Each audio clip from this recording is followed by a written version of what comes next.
sodoran ti NU rujukan NU Bahsul Masail Minhaj Tufah Raudhah Ahli Sunnah wal Jamaah eksis negara Indonesia kok kuari berani sih mengatakan tolak tilu jadi hiji di mana panyokotanana kok berani sih anak angkat bisa ngawaris di mana panyokotanana berarti acak-acakan negara Indonesia NU nate eksis apa muina anu menyangkal. Iyalah jadi pertanyaan seperti etala struktur negara orang secara global. Tenang orang hirup di Indonesia teu kudu maca kitab asal maca clipping NU geus sarua sebab panyokotanana ieu ti Minhaj Tufah Raudhah Nihayah tidinya meunang nyokotna. Dibejakeun rujukan NU itu adalah 4 kitab Nihayah, Tufah, Raudhah, Minhaj cak itu. Geus teu sanksi deui ketika aya keputusan-keputusan NU clipping tahun sekian muktamar di anu iyalah Bahsul Masail geus ararangeus tentang donor mata donor kitu jantung tentang tulang dan lain sebagainya geus dibahas ku NU teh jalan ka dieu mah ka Banten naon sebabna di Banten mah lain nyaritakeun Bahsul Masail naon nya kenaon atuh lain nyaritakeun Bahsul Masail nyata kenaon atuh ke lain nyaritakeun Bahsul Masail naon atuh kitu sia teh nyaho teh nu teh lu teh nyaho rugi sia mantak ulah peureum bae ngajina tah apal bae teh nyaho teh sia satu sisi orang mengakui bahwa NU adalah organisasi orang sebagai kultur NU tetapi di sisi lain neuleuh perjalanan NU sakumaha lain Islam ayalah sogok menyogok ayalah minta meminta ayalah di luar ketentuan NU iya numantak lain NU na NU geus eksis menang ngadirikeun Kiai Haji Hasyim Asy'ari lain lalagaan NU nyekal NU na nu kudu bener-bener kultur ahli sunnah wal jamaah sekedar supaya nyaho bae numantak kula ditawaran teu milu naon lantaran sakitu bae cenah ki uji mah teu daek berjuang sia nu berjuang ku aing disoekeun beungeut sia ku aing sia perjuangkeun ku sia emang sia berjuang awas sia ngomong deui di hareupeun aing sia ieu awas ya naon ieu ieu keur carita kan urang alhamdulillah secara kultur mah ahli sunnah wal jamaah teh ambalayah kene nu usoli loba nu kunut loba malah usolina teh cukup sekali loba was-was ngaranna abalayah lah masyaallah dak dicekal ku ketua anu kulturna teu mutlak ahli sunnah wal jamaah kos kieu kok bisa gitu kieu ya aja urang tipe-tipe NU mah nyawa ti baheula Kiai NU manu baheula make udeng-udeng sorban gede ulah nyaritakeun bisa ngaji henteu pokona kos kitu baheula itu mana NU ku ari nu make udeng-udeng jauh agil sirot jatilok make udeng-udeng jatilok ku ari sok geura ku ari Ki Maruf Amin wae jateu make udeng-udeng ji atuh deuleu tokoh-tokoh NU mun urang deuleu dina naon dina almanak besar jasa urang aya mahabbah kakarak neuleuh doang ge Kiai Hasyim Asy'ari masyaallah make udeng-udeng na kadeuleu ku urang dideuleu ku aing Kiai Wahab make udeng-udeng na kadeuleu nu kuari bisa ge henteu wae teh kayak udeng-udeng teh emang kumaha gitu cek anu kayak aing isuk make udeng-udeng atuh ka nyahoan sama udang-udang PKS sama kos itu lain deui ya ngaji kemana sih ngaji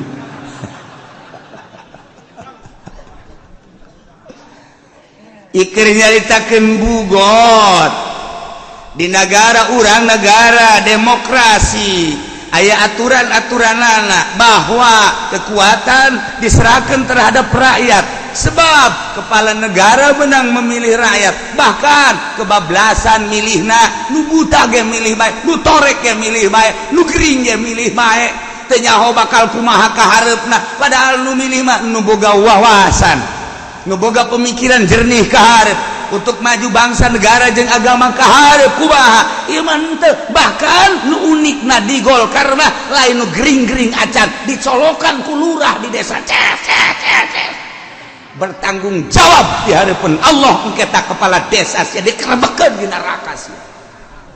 Ye mang aing teu nyaho lah cenah kieu udah sok ngomong gitu aing mah deuk kitu bae supaya nyarahoeun rakyat di zaman Golkar teh kos kitu tah di batin. Ayo saya batingan gitu sakumaha naon padahal. Ieu mah nyaritakeun bahwa bobrok amat atuh moral bangsa Indonesia. Menang digusur-gusur, ditembak, digantung bapak moyang urang untuk memerdekakan bangsa negara jeung agama. Kok memaksakan amat sih seorang lurah hanya untuk boga kenong doang di dieu. Sampai genggat ditojosan kos gitu samarukna eta teh teu disaksian ku malaikat raqib atid. Samarukna teu bakal dibeta pertanggungjawaban di hadapan Allah untuk kelanjutan negara teh ieu teh lain lalagaan penegara mah bebeneran. Lain mimpi kan negara mah. Sia nu mantak deleukeun mantan lurah nu ecreug. Kadeuleu ku mata urang hampir kabeh hampir aya hiji dua mah. Mantan camat deuleu mantan camat deuleu ku mata urang pan jelema teh gasarwa kalakuanana lain jelema nu mantan bupati deuleu mantan ulah gandeng-gandeng atuh komo beuki kaluhur maka ditu jehe kunaon akhlakna teh ieu nu mantak urang ngomong kitu urang bangsa Indonesia. Urang mencintai negara urang memperjuangkan negara jeung bangsa jeung agama. Di sisi lain aya anu ngarusak. Bismillahirrahmanirrahim. Kudu ngucap ingsun lawid da'alangan ngaku ya siwang daf'a zakat ini ngalahakan zakat ilal bughati maring bughot sudaka magadan bener keun ya siwang biyamini kalawan jeung sumpah ya siwang au jizyatin atawa ngalahakeun upeti fala sidq ala sahihi mungguh qaul sahih wa kadzalan iku kaya ikilah iki jizyat kharajun fil asahi utawi kharaj upahan dalam mungguh kawalas wa yusadaqul lan benarkeun ya siwang bihadin ing dalam had ila yasbut bi bayinatin angin tetep bihad kalawan sumpah bi bayinatin kalawan bayinat wala zarala wala naratapak iku mawujud lau kadua hadfil badan ing dalam badan wallahu alam betawi Allah iku kang mauninga tawi Allah iku kang mauninga. Urang masih keneh nyaritakeun tentang bugot terakhir ieu caritaan tentang bugot pemberontak di hiji negara kulantaran negara teu ngalaksanakeun sakumaha aturan-aturan negara Nagara anu bentukna syariah negara khalifah maka aturan-aturan Al-Qur'anul Karim di mana aya anu maling potong leungeunna aya anu mabok had 80 rangkatan iceun kaleuweung aya nu zina nu muhson ranjam datang ka pae mun di dieu di Indonesia dilaksanakeun atawa setengahna bisa diparaehan Zararinah teh geus lain lalagaan di Indonesia. Teu salat panggil adili asar teu salat kene magrib teu salat kene isya paehan. Loba kudu dipaehan. Asana camat 70% parae. Bupati gitu kene. Wah, rakyat komo. Masya Allah, karim. Di Indonesia mana mun urang nyaritakeun tentang syariat di negara atuh teh jalan. Lantaran di Indonesia mah negara urang.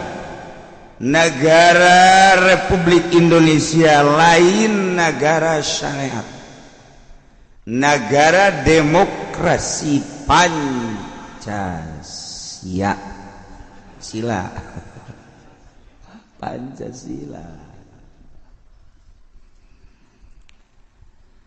Lamun urang bertanya-tanya kunaon si di Indonesia teu make Al-Qur'an, teu make syariat, tanyakeun ka leluhur urang. Urang dijajah ku Belanda 350 tahun. Dijajah urang ku Inggris. Kemudian ku Jepang. Diurang negara jajahan lila lamun berabad-abad negara urang dijajah lain teh diperjuangkeun ti baheula diperjuangkeun tetapi alhamdulillahirabbil alamin pada tahun 45 negara urang dimerdekakeun. Jadi kuari geus merdeka negara urang teh alhamdulillahirabbil alamin. Di bawah bendera sangsaka merah putih anu jadi peloporna ialah Bung Karno. Hebat Bung Karno. Eta teh lain sakadar sakitu memeh mengibarkan bendera sangsaka merah putih teh Bung Karno teh disiksa. Bung Karno teh disel lain Bung Karno bae. Berikut jelema-jelema nu memperjuangkeun Republik Indonesia. Geus puguh kolot-kolot urang manu diseret. Anu dihukum picis. Teh nyahoun budak kuari hukum picis. Hukum picis mah disuat, teu dipaehan, terus diboledehan, dicoel make peso ditu-kitu make jeruk nipis. Eta ku picis garara. Baheula teh samaru kumaha, Masya Allah memperjuangkeun negara teh datang ka kos kitu. Kudu dibuka kembali, diungkap kembali sejarah Republik Indonesia, terutama ku DPR ulangan nyomotan hasilna doang. Ulangan saukul comot am. leluhur urang tuh baheula memperjuang ke negara bangsa jeung agama nyawa tarohanana. Musyawarah Bung Karno jeung para pejuang-pejuang sangkan negara ieu merdeka kulantaran di jerona aya Kristen negara urang teh. Bahkan lain sekadar Kristen di urang teh aya agama nu sama rasa sama rasa tak eta teh agama di urang teh aya baheula teh geus puguh encek mah di urang ambalaya. Tah ieu dipikir ku Bung Karno supaya menyatu di Sabang sampai Merauke teh kumaha carana musyawarah mulai Jawa Timur, Jawa Tengah, Jawa Barat. Geus nyana mawarawuh jeung para kiai, para penggede lain jeung manusia bae jeung jin ge wau. Jeung jin wau. Urang mah kapangijeng jin lumpat. Urang mah kapangijeng jin kang kara kapangijeng kunti anak bae urang mah merengken. Sapira kunti anak. Lamun aya kunti anak yang sarikeun urang ka dieu sia. Cek kunti anak mau apa? Gua peluk lu. Atuh kudu kitu kara kunti anak. Ih, gak mau dong gitu. Layan bangsa cegeuna. Atuh urang masieun ku kunti anak we ngene kumaha maju na Bung Karno cicing di hutan, cicing di gunung. Tapa heula. Masya Allah. Dipikirlah ku Bung Karno untuk menyatukan bangsa negara, maka dipilihlah ialah negara Republik Indonesia ieu dengan demokrasi. Eta hasil musyawarah jeung para kiai. Ieu keur carita sejarah. Lumpat ka mamana ge jak kitu kajen kumaha ge sejarah bangsa jeung negara urang mah. Lain teh diperjuangkeun Islam teh baheula tapi lamun urang memperjuangkeun Islam doang di Indonesia apan kafir teh ambalayah di urang teh Kristen loba Buddha loba Konghucu ambalayah nu matak diperjuangkeun terus teh teu merdeka tapi Bung Karno mempersatukan bangsa jeung negara jeung agama. Iya melalui demokrasi. Aya perjanjian secara rahasia jeung Inggris. Aya perjanjian secara rahasia jeung Belanda.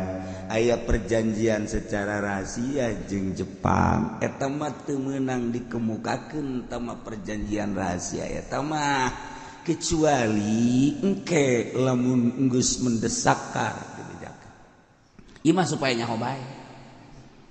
Kos kumaha cenah perjanjian ngaranna ngabejakeun. Teu wali asal nyaho bae bahwa di Indonesia teh perjanjian jeung Belanda. Di Belanda teh geus tertulis ketika perjanjian tersebut teh ieu dirumpak deui ku Indonesia nyerang deui. Ketika perjanjian tersebut jeung Inggris ieu dirumpak Inggris bakal nyerang deui. Ketika perjanjian jeung Jepang eta ieu perjanjian naon moal dibejakeun ngaranna lain rahasia tuh. Sia mah bloon. Ieu mah ngabejakeun supaya Jawa urang teh kuduna paham tentang berbangsa, bernegara, beragama di negeri pertiwi Indonesia. Sakadar sakit. Masya Allah siga ade. Aya perjanjian khusus. Mentak didelekeun moal merdeka saat eta lamun perjanjian aya perjanjian nu tertulis di sejarah aya nu perjanjian tertulis bisa dibaca ku bangsa aya perjanjian nu teu meunang dibaca hanya orang-orang tertentu. Bisa kitu amat gitulah negara urang jeung negara batur ge kitu bae. Sebab moal pati-pati Belanda ngajajah ka urang lamun di negara urang eueuh potensi garong ge garong dek naon ngagarong jelema miskin malah ya nu mantak digarong di ditu aya garongeun nu mantak eta dibegal aya janga begalna kitu mah nyana mas teu boga duit teu gablek cincin ge teu make baju ududut baju ge jore jasa cak copet deuk naon nu dicopet ieu mah amankeun nu kos kitu mah geus liwatkeun negara nu madak dijajah ku Belanda aya nu dipake kahayang ku Belanda cek Bung Karno sarua jeung lamun aya hiji keluarga nu nomor kahiji dibere kadua dibere katilu dibere kaopat teh dibere ieu nu bakal berontak engke dina di keluarga di tengah-tengah kampung aya anu usaha-usahana maju mobilna boga dan lain sebagainya tapi orang sekitar eta teu pernah ngasaan deleukeun ke nya nyen komplotan ka batur engke bakalna diserang batur nu nyerang nyana anu jadi cocolokna kajen kumaha ge kitu sebab ieu lah potensi garong ka dieu tah nagara ge kitu bae mentek Irak diserang teh aya nu dipake kahayang ku Amerika Yaman diserang aya nu dipake kahayang ku Amerika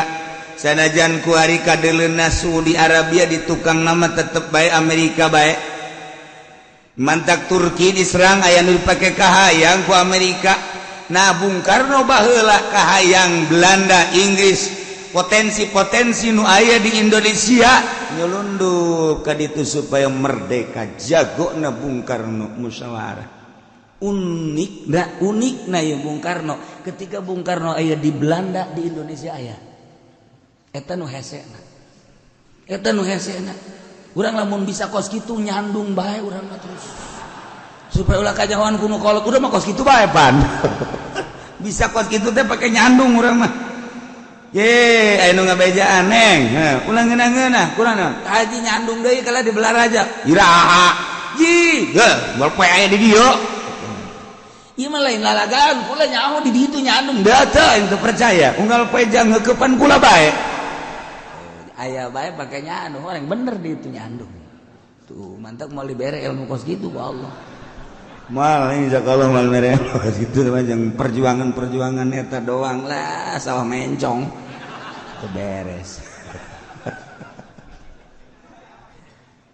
ieu keur carita nu mantak aya organisasi NU eksis di negara emang kumaha gitu aya perjanjian Kiai Hasyim Asy'ari baheula jeung Bung Karno tentang mempersatukan bangsa jeung umat ulah dikira didirikan NU pada tahun 26 teh aya perjanjian untuk mempersatukan bangsa negara ngan nyana dibentuk satu organisasi sosial keagamaan NU Nahdlatul Ulama moal dicaritakeun terlalu dalam NU ngan ulah kaget lamun NU banserna huru-hara Indonesia banser kita ngajagaan masjid teu kaget satu ketika orang huru-hara jeung Kristen banser titah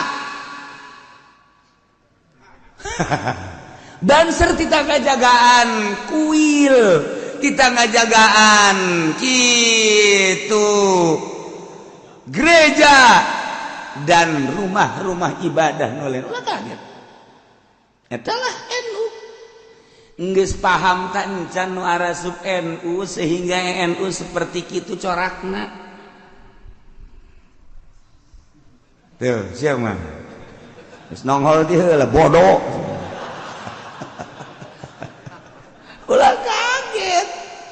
ulah kaget lamun NU teh dijadikeun garda ku presiden lain Jokowi bae mun ngajadikeun bahwa NU akan dijadikan garda di negara Indonesia ti jalan zaman sama Jokowi itu tiba heula ge emang geus kitu sebab aya bergaining NU jeung negara Republik Indonesia NU jeung partai-partai nu mandak sulusup ka NU teh nyaho kahitut bau makanya hongke kaget secara lahiriah NU seperti mutlak organisasi sosial keagamaan, tetapi praktekna kok lain. Ieu nu kudu dikaji ku otak bangsa Indonesia.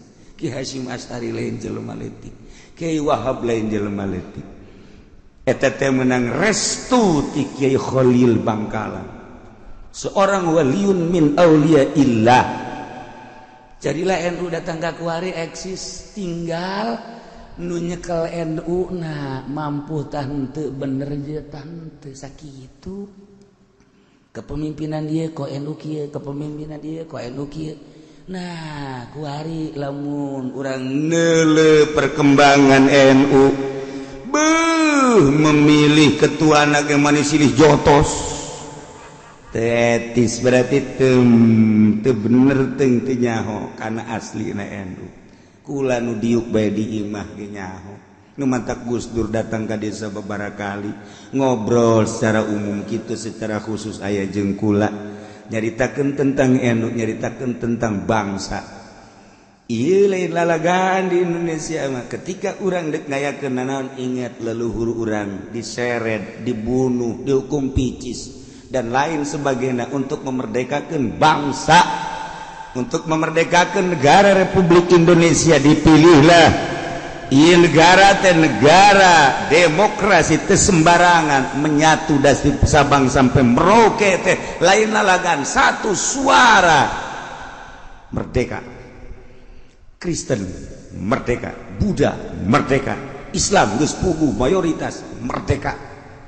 Mantak ayalah ketentuan-ketentuan jadi kepala negara teu meunang ku kafir sebab mayoritas Islam.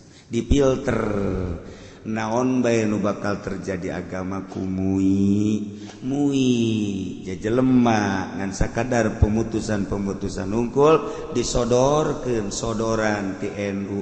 Rujukan NU Bahsul Masail Minhaj Tufah Raudhah Ahli Sunnah wal Jamaah. Eksis negara Indonesia. Kok kuari berani sih mengatakan tolak tilu jadi hiji di mana panyokotanana? Kok berani sih anak angkat bisa ngawaris di mana panyokotanana? Berarti acak-acakan negara Indonesia. NU nate eksis apa muina anu menyangkal? Iyalah jadi pertanyaan seperti etala struktur negara orang secara global. Tenang orang hirup di Indonesia teu kudu maca kitab, asal maca clipping NU geus sarua sebab panyokotanana ieu ti Minhaj Tufah Raudhah Nihayah ti dinya meunang nyokotna. Dibejakeun rujukan NU itu adalah 4 kitab, Nihayah, Tufah, Raudhah, Minhaj, cak itu. Geus teu sanksi deui ketika aya keputusan-keputusan NU clipping tahun sekian muktamar di anu, iyalah Mubatul Masailna. Geus ararangeus tentang donor mata, donor kitu jantung, tentang tulang dan lain sebagainya geus dibahas ku NU. Teu jalan ka dieu mah ka Banten. Naon sebabna di Banten mah lain nyaritakeun Bahsul Masail. Naon nyaritakeun naon atuh? Lain nyaritakeun Bahsul Masail. Nyaritakeun naon atuh ge? Lain nyaritakeun Bahsul Masail. Naon atuh? Kitu. Sia teh nyaho teh nu teu neuleuh teh nyaho. Rugi sia. Mantak ulah peureum bae ngajina. Tah apal bae teh nyaho teh sia. Satu sisi orang mengakui bahwa NU adalah organisasi orang sebagai kultur NU. Tetapi di sisi lain neuleuh perjalanan NU sakumaha lain Islam. Ayalah sogok menyogok, ayalah minta meminta, ayalah di luar ketentuan NU. Iya. Numantak lain NU, nah NU geus eksis menang ngadirikeun Kiai Haji Hasyim Asy'ari. Lain lalagaan NU nyekal NU na nu kudu bener-bener kultur ahli sunnah wal jamaah sekedar supaya nyaho bae. Numantak kula ditawaran teu milu naon lantaran sakitu bae. Cenah ki uji mah teu daek berjuang. Sia nu berjuang ku aing disoekeun beungeut sia ku aing sia. Perjuangkeun ku sia, emang sia berjuang. Awas ya, ngomong deui di hareupeun aing sia ye. Awas ya. Oh, naon ieu? Ieu keur carita kan. Urang alhamdulillah secara kultur mah ahli sunnah wal jamaah teh ambalayah kene. Nu usoli loba, nu kunut loba, malah usolina teh cukup sakali. Loba. Was-was ngaranna. Ambalayah lah. Masyaallah, tak dicekel ku ketua anu kulturna teu mutlak ahli sunnah wal jamaah kos kieu Kok bisa gitu kieu ya aja urang tipe-tipe NU mah nyawa ti baheula. Kiai NU mah nu baheula make udeng-udeng sorban gede ulah nyaritakeun bisa ngaji henteu pokona kos kitu baheula. Itu mana NU ku ari nu make udeng-udeng jauh. Agil sirot jatilok make udeng-udeng jatilok ku ari sok geura ku ari Ki Maruf Amin wae jateu make udeng-udeng ji atuh deuleu tokoh-tokoh anu mun urang deuleu dina naon dina almanak besar jasa urang aya mahabbah kakarak neuleu doang ge Kiai Haji Asy'ari masyaallah make udeng-udeng na kadeuleu ku urang di deuleu ku aing Kiai Wahab make udeng-udeng na kadeuleu nu ku ari bisa ge henteu wa teh kayak udeng-udeng teh emang kumaha gitu cek anu kayak aing isuk make udeng-udeng atuh ka nyahoan sama udeng-udeng PKS teh pokok situ lain deui ya ngaji ka mana sih ngaji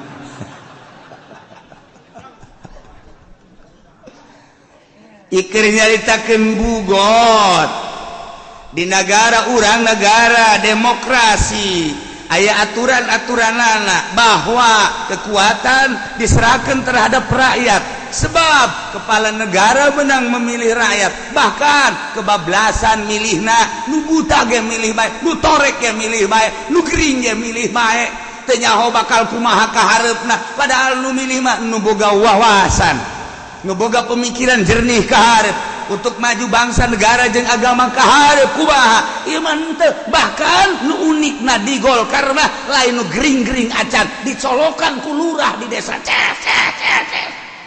bertanggung jawab di hadapan Allah engke tak kepala desa sia dikerebekeun di neraka sia ye mang aing teu nyaho lah cenah kieu udah sok ngomong kitu aing mah deuk kitu bae supaya nyarahoan rakyat di zaman Golkar teh kos kitu tah di batin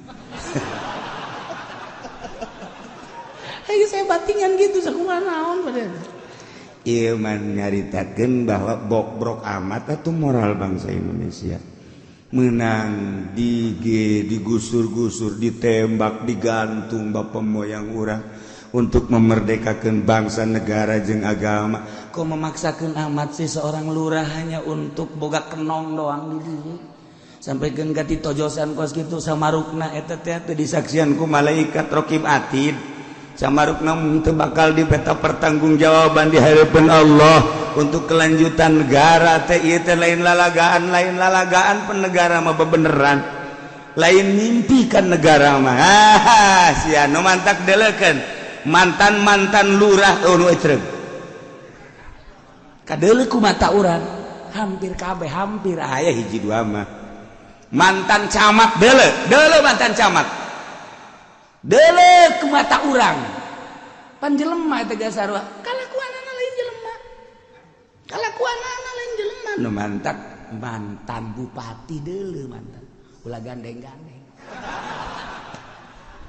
atuh komo beuki kaluhur maka ditu jehe kunaon akhlakna teh ieu nu mantak urang ngomong kitu urang bangsa Indonesia urang mencintai negara urang memperjuangkan negara jeung bangsa jeung agama di sisi lain aya anu ngarusak karena kelangsungan negara nah ieu nu kudu ku urang diperhitungkeun sing harade nu keur caricing di dewan awas ingat ka leluhur urang ulah main comot am fungsikeun ka mana mesti urang ulah kena keur jadi bupati jadi gubernur komo jadi presiden sakahayangna ingat leluhur urang nang para kiai teh musyawarah lain lalagaan itu teh namantak aya naon bae di Indonesia urang inget ka luhur wih ieu nagara can kebal karek setengah abad ieu nagara teh tapi geus acak-acakan geus kieu. Nah ketika pemerintah tengah jalankeun aturan-aturan nu geus dibuat di sebuah negara kemudian aya jelema anu keheul jeung boga kekuatan nyieun lah kelompok untuk menegur pemerintah tersebut. Kelompok diperkuat kuat ngaranna bugot. Khususnya di negara Islam, umumnya di negara demokrasi ge sarua bae sebab aya aturan-aturanan. Ketika keluar ti aturan bugot mulai. Nah, ayalah di negara aya bugot satu kelompok untuk menasehati negara. Lamun kamari negara dinasehatan ku bugot kemudian kembali selesai urusan anak. Tetapi lamun negara memaksakan diri, ieu gebogaan kekuatan pecah di dalam negara. Ribut antara kitu naon kitu ngaran bugot jeung negara. Urang lamun ningali ku hari di Mesir geus teu rapi, kulantaran naon? Lantaran presidenna anu dipaksakeun buatan Amerika. Masyarakat embung presiden buatan Amerika, hayang presiden buatan negarana sorangan. Asal terjadi gempur, ricuh deui. Nyieun deui rakyat trek. Amerika teh satuju ganti ribut salilana. Di urang hampir kos kitu ngan bangsa Indonesia mah piawai. Nu kuduna mah kuari ge digulingkeun tetapi henteu antepkeun sadaek nanyana. Lah daharna ge moal gembul ija kuru. Gitu kan. Artinya tenang-tenang wae ieu piawai bangsa Indonesia keun moal kebel ieu gitu kan. Di negara batur geus acak-acakan di negara. Sebab naon dolar can karuhan datang ka iraha. Aju perekonomian ieu teh can boga rencana untuk perbaikan. Politik acak-acakan mun kudu dibejakeun mah ieu mun kudu dibejakeun di kabupaten teh naon nu kudu digawean ieu teh teu puguh. Ngan teu ngaromong we isin sebab nang milih nyana. Ye ulah sia. Ini sebenarnya anak jadi lagi bingung. Nah iya aku mah gitu. Teh jelas tanyakeun ka ka PNS emang sanajan aing di imah bae ge nyaho. Jeh, parang sana tuh. Tapi kunaon bangsa Indonesia mah bangsa anu akhlakul karimah, antepkeun bae lana. Tuh masyaallah Gus Dur sarua. Teu jelas ieu teh cek di PNS, teu jelas ieu teh cek di kecamatan. Naon nu kudu digawean padahal keur direncanakeun jeung rencana nu sakitu luar biasa. Ngan nu kepanasan Amerika, gulingkan Gus Dur. Amerika lah melalui seseorang. Nah, hari ieu mah atuh tenang-tenang bae Amerika ge keur didelegeun bae. Rakyat atuh tenang-tenang bae deui. Kamu tajen kumaha lalakonna. Tinggal nu usaha bae. Nu boga pabrik bararingung. Ai urang mah teu bingung teh pabrik teu boga sawah teu boga. Atuh deuk kabingungan naon urang mah tuh. Sakitu badak mendingan nu susah teu bingung. Nu sugih mah bari bingung bari. Bingung cenah bakal kumaha ieu perusahaan orang Cina-Cina ge geus boga gulung tikar ambalaya. Loba nu geus dirumahkan, anu dirampingkeun tina 8.000 jadi 3.000 karyawan teh. Berarti kan geus lain lalagaan parahna. Nu tina 8.000 anu 2.000 karyawan teh. Aya tinggal 1.000, aya nu dilambatkeun udah enggak usah masuk luh lah katanya. Tah geus ambalaya, berarti kan teu jelas perekonomianna. Nah, ieu bugot. Keur carita bugot aya di sebuah negara. Padahal di negara urang ge ieu teh aya 3 dimensi. Negara zahir kos kieu aya negara batin, negara wali, aya negarana di dalam negara. Aya di urang ge. Moal langsung atuh eta urusan narkoba mun negaraan. mual langsung atuh eta urusan sindikat lamun negaraan jadi di jero negaranya negara ulah kaget kos gitulah diunggal negara termasuk di Indonesia lamun urang nyebutkan tidak boleh membuat negara di dalam negara orang yang ngomong gitu nu nyeuna antapkeun geus mah kos kitu mah nu penting urang aman-aman bae lah. Nah ieu mah bugot secara zahir lain negara nu eta mah neangan pengaman jadi nyana secara zahir make bintang 7 secara batin teh bintang eta lah digunakan untuk menjadi eta mainnya na di jero negara kos gitulah mal-mal angges-angges di dieu mah di urang pergelean perganjaan pernarkobaan emang bakal angges moal makan makin menjadi-jadi sebab naon aya negarana di jero ge mantak urang mah maning nasehatan anak urang we jeng sing ade jeng ulah siar mun mabok sakalian paeh bae ceng ya tak kolot pohara jasa da ieu lah negara urang asalnya bae supaya urang hati-hati urang teh ya bangsa Indonesia cicing di Indonesia lahir di Indonesia bahkan nu paling ditakuti ku orang luar pembelaan bangsa terhadap negara anak ieu ditakuti Indonesia emang kumaha gitu di Indonesia mah di Indonesia mah tuh kadeulean ku urang luar negeri aya huru hara geus golok kieu bae nyaho menang nyaho eleh mah geus kieu bae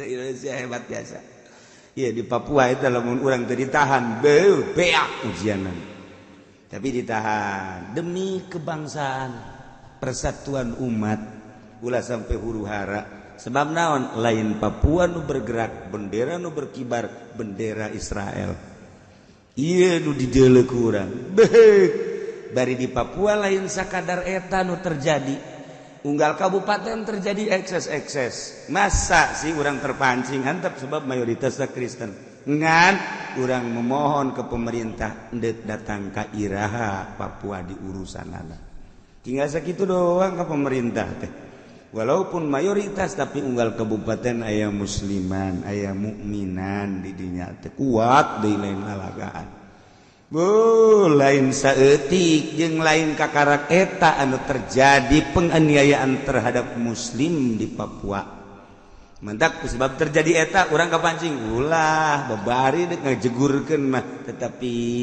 urang persatuan bangsa umat dek dikumahakeun ingat ke leluhur Bung Karno ingat ke leluhur NU ingat ke leluhur urang kiai kitu di Muhammadiyah kitu Kiai Dahlan Kiai Muhammad Dahlan saruanya untuk mempersatukan bangsa negara jeung para kiai-kiai di zaman kemerdekaan Masya Allah kari kuari urang dek diacak-acak ulah tenang engke aya waktuna lamun geus sekian persen rusakna ieu kakara mulai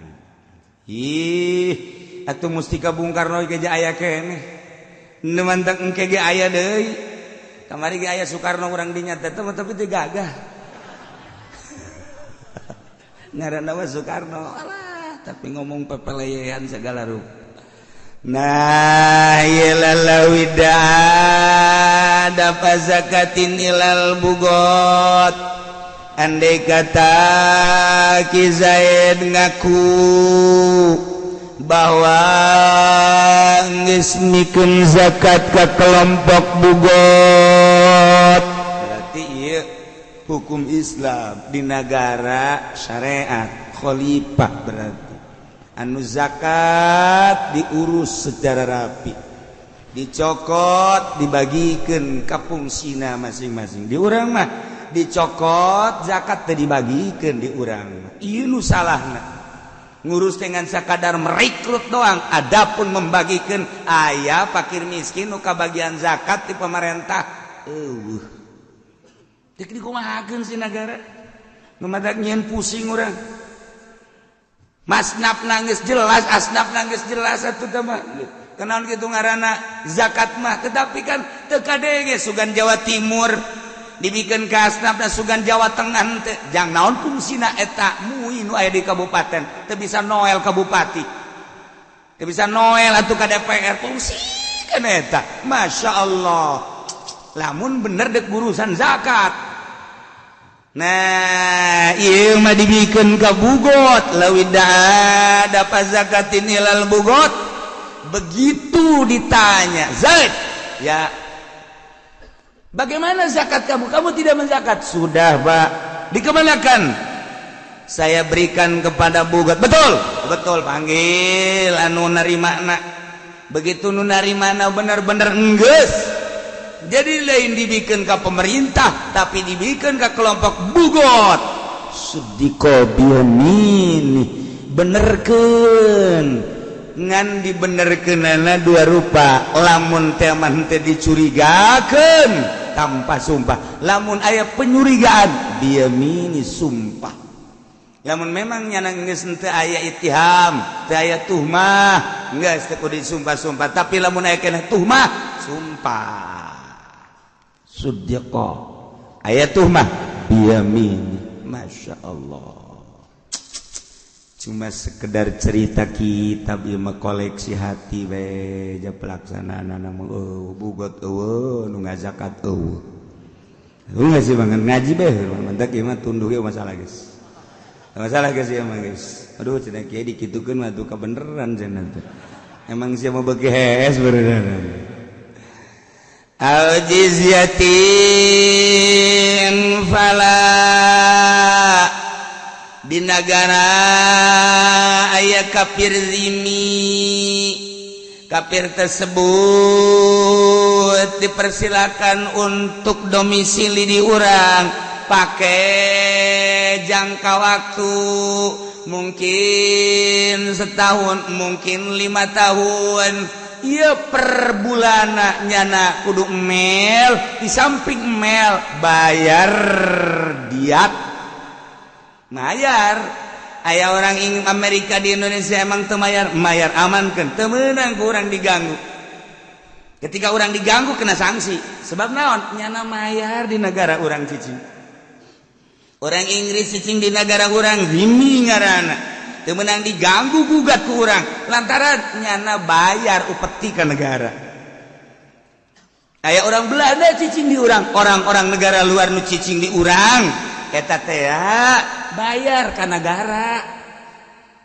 Lamun urang hayang nyaho tanyakeun coba ka ditu ka MPR. Aju menta coba dibere tante urang. Aduh, urang kan nyaho kitu doang mayar urang teh nyaho ka mana lumpatna teh bayaran nyana. Suka nyaho jeung sia mah. Pokona mah geus kitu bae lanan. Atuh sabodo. Ke kanyawana mah di akhirat.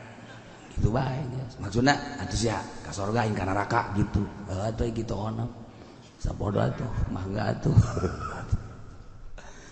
i kafir-kafir di negara urang teh barukan teu mayar teh mun carita Islam ngaranna jizyat bayar upeti. Kula boga santri hiji bae ge orang Malaysia keur ka taun itu boga deui orang Malaysia wari aya keneh di dieu santri orang Malaysia. Eta per bulan teh kapan nyana mah kudu mel. Teu meunang cicing di urang, kudu mel sabulan zakat. Ari diperpanjang ku hari pisah belajarna. Aya aturan-aturanna sebab nyana teh bangsa asing cicing di urang. Komo itu mah. Mel teh mayar. Aya nu mayar dikolektifkeun langsung dipisah. Aya nu mayar teh langsung karena manehana nama di dia usaha dan lain sebagainya teh turun pemerintah geus tah. Tuh kos kitu nah mayar ya. Kuari aya si Kristian cicing di Indonesia. Eta si Kristi orang Inggris agamana Kristen nu mantak dengaranan Kristian. Nyana cicing di negara orang 5 tahun per tahun nyana teh bayar upeti ka negara. Kuari ditanya panggil Kristi ya tahun ini kamu sudah bayar apa belum? Sudah Pak. Mana tanda pembayarannya? Ini Pak. Salah bayar kamu. Kenapa bayar bukan ke negara tapi kamu bayar ke bugot? Ya anggapan saya bugot itu kan sama di dalam negara. Kirain saya mah dia juga punya aturan sama dengan negara. Andai kata si Kristi dipanggil untuk membayar jizyat upeti, kemudian nyana iya bebeja bahwa nyana geus mayar kumaha eta fala teu meunang dibenerkeun ala sahih nurutkeun kaul sahih. Berita kedua, Bapak Muhali ia dan Ibu Rena candu Curug harap pulang karena Mas Wargi meninggal dunia. Innalillahi wa inna ilaihi rajiun. Sekali lagi Bapak Muhali beserta Ibu Rena candu Curug harap pulang. Bayareula uduk na wis teu kabayar.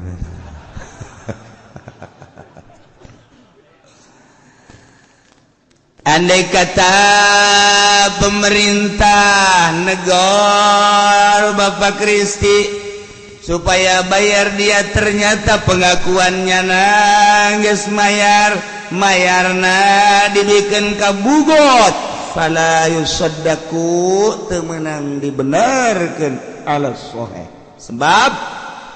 Sebab jizyat eta adalah iwad daripada tinggalnya di negara.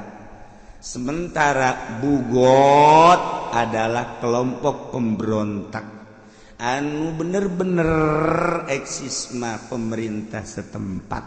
Walaupun nyana bebeja geus mayar terhadap bugot, tidak bisa dibenarkan, tetap iya si Kristi kudu mayar deui ka pemerintah. Sebab iya pemerintahan anu eksis, sebab pemerintahan negara lain bugot.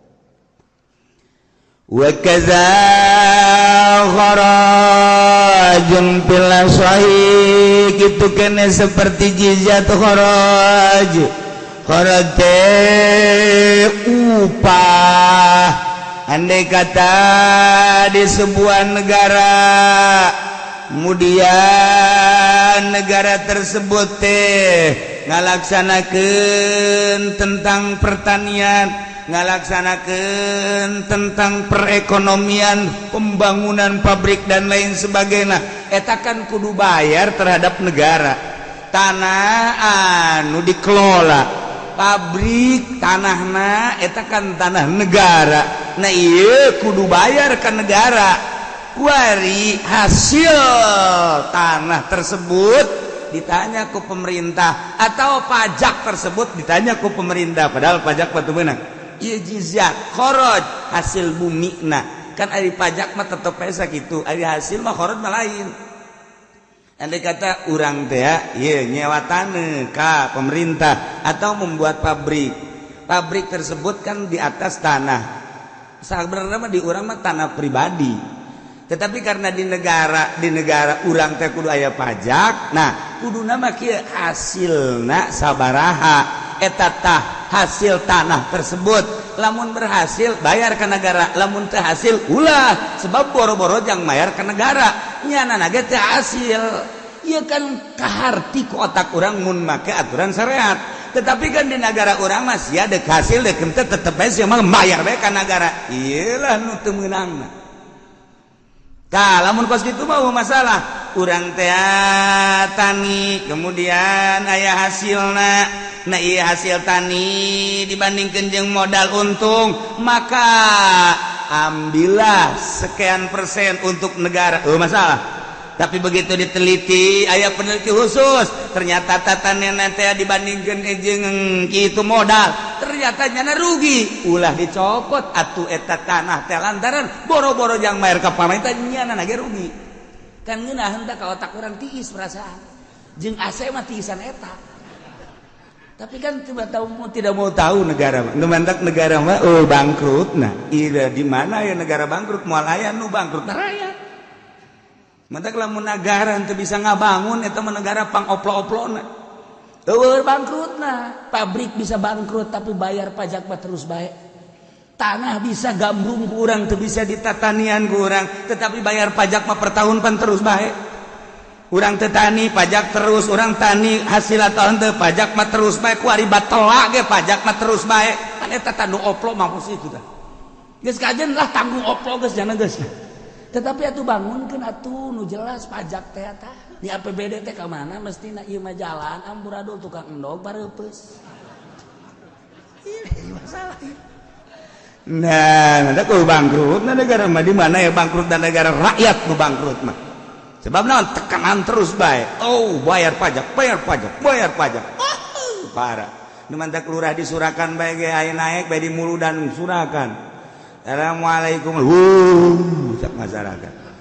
Alhamdulillahirabbil kunaon masyarakat geus paham pasti SPPT kajen goko bae. Mantap masyarakat, bupati boro-boro masyarakat, bupati naik mas. Assalamualaikum warahmatullahi wabarakatuh. Tapi lamun sesuai mah moal dihuhu. Moal masyarakat ke boga etika atuh. Ieu teh melampiaskan uneg-uneg ka bupati lantaran teu akur ieu antara panyokotan pajak jeung pembangunanana. Mantap asal naik bae.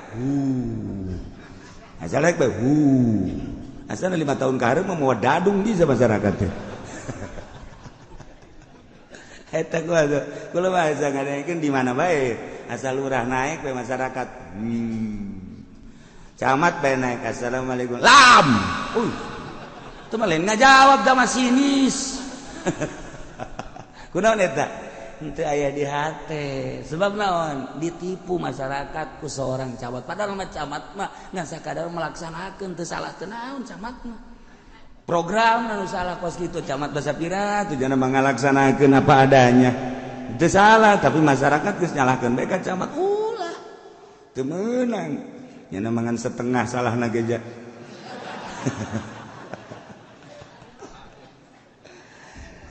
ieu keur carita negara urang na ieu tentang jizat wa kadza kharajun fil asr ketika seseorang dipanggil untuk bayar hasil bumi untuk bayar pendirian tentang pabrik kemudian yana mengaku telah membayar terhadap bugot tidak bisa dibenarkan cuma sekedar cerita sadaku mata kurang mah eungap lamun urang usaha di Indonesia emang teu eungap sabaraha kali bayar pajak urang teh pembelian tanah pertama geus kena pajak negara pembangunan geus kena pajak negara masuk barang kena pajak keluar barang kena pajak jadi urang teh teu eureun-eureun pajak jeung pajak bae wallahu alam maju jeung teu na pajak nu mantak kajen kumaha ge terus bae nyana teh aya dina riba haram di riba di haram aya di riba di haram teu eureun-eureun pajak terus bae pajak komo ekspor impor karak masuk pabrik kena pajak keluar pabrik masuk eta kena pajak engke urang ekspor kuari mah barang teh keluar diimpor ieu teh pajak deui bae engke bahan baku ti luar kena pajak asup pabrik kena pajak produksi kena pajak deui keluar kena pajak deui oh gleug sia pajak teureun di Indonesia sok tanyakeun kan usaha di urang masyaallah mantap karyawan deuk hayang mahal gajina teu bisa teu bisa kajian kumaha sebab masyarakat henteu melindungi buruh mah geus bae jadi bujangna doang nu penting mah pemerintah masuk ke pemerintah jeung ka buruh gedean kene ka pemerintah ye nu mantap geus kula dibangkrutkeun geus kabeh geus mah hayang usaha geus tos cokotan ku sia pabrik aing tah nu mana eueuh aing nyencan aduh Gusti Allah doa wa yusaddaku biadin jeung dibenerkeun pengakuan seseorang dina diterapkeun had zaid diterapan hukum kisos kena had na ieu ketika ditetepkeun hukum had kudu dibenerkeun ila yasbuta bibainatin kecuali tetepatna melalui saksi walhal annahu la asaralahu bari teu aya tapak kamanehanana tentang hadina awakna eta mah geus lain lain masalah ketika dibela bahwa manehana teu mesti kakenaan kuhat berarti salah ngahukuman atuh eta mah kudu dibubarkeun. Adapun memang manehana mesti kena setelah diintegrasi jelas kakenaan kuhat laksanakeun hadna.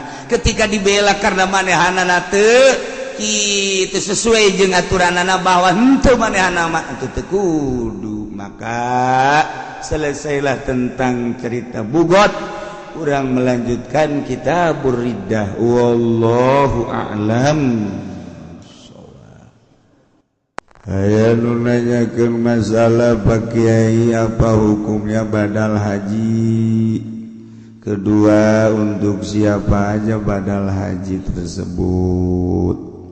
Meureun nya ngadenge nu munggah haji badal meureun nanyakeun teu. Hajo ngabadalan moal. Karena nyaho bae meureun. Di ahli sunnah wal jamaah badal hukumnya wajib. Ketika bapak urang maot kemudian can munggah haji, tirkahna aya. Apa itu tirkah? Teu mung sia teu mondok hese. Hese jadi aing ngomong ka kaler ka kidul hese. Tirkah teh harta ditinggal mayit ngaranna tirkah. Oh iya cek aing mondok sia. Aya nu di pondok bae teu pinter-pinter sebab horenganan lain mondok di kampung pondok kita mah datang ka monar mal pinter. Nah aya seorang manusia maot can ka Mekah aya ditinggalna yakne mayit ninggalkeun harta tak eta teh memeh dibagi kudu diselesaikeun heula hiji hutang heula bereskeun setelah hutang ayakeun ieu ditinggal mayit can ka Mekah badalkeun ke geus aya keneh sesana karak bagikeun ka ahli waris. Aya jelema maot teu boga harta encan ka Mekah antepkeun. Atuh deuk kebah ngabadalan atuh. Set apa geus antepkeun geus bari nyaritakeun badal teh geus. Anu carita badal teh bapak urang maot aya ditinggalna badalkeun ku anak, aya anak maot karunya bapana dek ngabadalkeun haji hek bae dibadalkeun jang anak lantaran karunya masalah aya mah ditinggalna eueuh ditinggalna ja anak ngan bapa dek ngabadalkeun masalah sebab aya patali nasab. Tapi lamun kieu mah urang hirup bertetangga jeung batur maot dek dibadalan ku urang teu jadi itu teh puguh teu karu ngabadalan jana naonan atuh. Itu bisa kecuali orang minta izin laga keluarga nak mangga minta izin ke keluarga nak gitu. Assalamualaikum. Oh bapak iya ada apa bapak kamu meninggal iya kemudian ada harta yang enggak ada. Nah saya kasihan minta izin mau saya badalkan. Oh baik amat iya sebab mama kamu buat bapak. Waduh sama ada udang di balik udang sama tuh. Masya Allah Karim tinggal kadenge ku pamajikannya na ye bapak mah bageurna kos kitu cek bageurna teu beres bapak mah ayo geura ngabadalan sia kokoprak ye. Jadi pan urang serba salah tah deuk nyieun kahadean teh aya nu ngahalangan bener teu deuk nyieun kahadean ieu aturanna urang meunang ganjaran sebab urang ngabadalkeun eta kan bener teu. Nah, lamun urang ngabadalkeun nyana minta izin, masalah geus lantaran aya izin teh keluargana, ganjaranana mun urang di akhirat ka sorga kan pamajikan urang ka bawa. Ye, perang sana. Tapi pan dilarang ku pamajikan urang. Ulah dibadalkeun. Kajen kumaha ge? Ieu mah duit bapak, kajen duit bapak ge. Kunaon sih? Da kunaon? Dedengnya lain deui. Aduh, tak iya soal badal tak. Jadi kesimpulan mah aya hiji jelema maot aya hartana nyana can ke Mekah wajib dibadalkeun heula setelah nyelesaikan hutang. Adapun urang patulah patali jeung batur teu wajib ngabadalkeun.